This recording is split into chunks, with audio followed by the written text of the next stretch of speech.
अस्सलाम वालेकुम, मैं हूँ लुकमान शाह और पीपल्स पार्टी के मरकज़ी रहनुमा अब्दुल कादर पटेल साहब हमारे साथ मौजूद हैं। पटेल साहब, सुना है कि पीपल्स पार्टी ने नून लीग को कह दिया कि बस अब हमारे काफिले इकट्ठे नहीं चल सकते। आप ज़रा ज़रा सख्त अल्फाज इस्तेमाल कर गए, लेकिन हमने उन्हें महसूस कराया है कि जब इजलास नहीं चल सकता तो फिर आप क्यों इतने बड़े बड़े फैसले हमें हमारी मंजूरी के बगैर ले रहे हैं। तो जब इजलास नहीं चला सकते तो फिर ये काम कैसे कर पाएंगे आप। ये किस काम की वजह से आप लोगों की दूरियों की बड़ी मोस्टली मोहब्बत थी आपस में? जी इसमें बड़ा मसला तो इंडस कैनाल्स का है। अच्छा, तो इंडस कैनाल्स पे हमें कोई समझौता पीपल्स पार्टी नहीं कर सकती।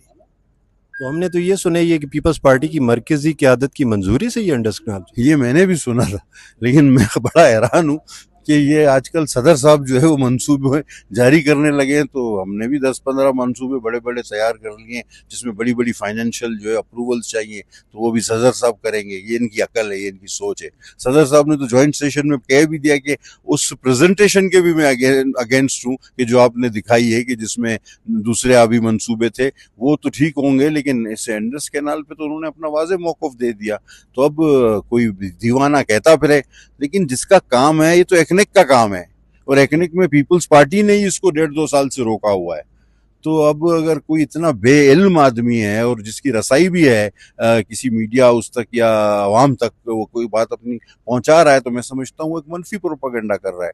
तो ऐसी तो हो ही नहीं सकता कि बिलावल भुट्टो साहब ने या सदर जरदारी साहब ने इस हवाले से कोई वज़ीर आज़म से बातचीत की?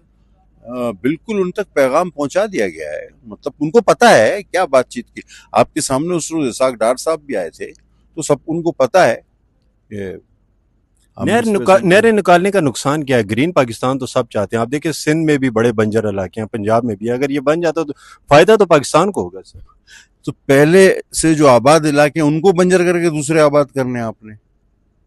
अभी भी आपके पास पानी पूरा है, और इन दी एंड तो आप पानी कहीं से भी, आपके जिस्म से खून, आप कहते हैं सीधे हाथ से नहीं निकाल रहा हूँ यार, कोई मसला नहीं, मैं तो तुम्हारे उल्टे हाथ से खून निकाल रहा हूँ, जिस्म तो तुम्हारा ही है ना भाई। तो ये घूम फिर के तो इंडस ही है ना। तो कोई मोहब्बत दोबारा बहाल करने के कोई चांस है? क्योंकि बजट भी आ गया आ रहा सही, है। हम तो मोहब्बत वाले लोग हैं, खुलूस वाले लोग हैं, निमड़त वाले लोग हैं। हम तो मोहब्बत ही मोहब्बत है। हमने तो हुकूमत बनवा दी, एक वजीर नहीं लिया। तो हम तो मोहब्बत ही मोहब्बत कर रहे हैं, लेकिन आप अब इस तरह से करेंगे तो नहीं होगा। Thank you, thank you.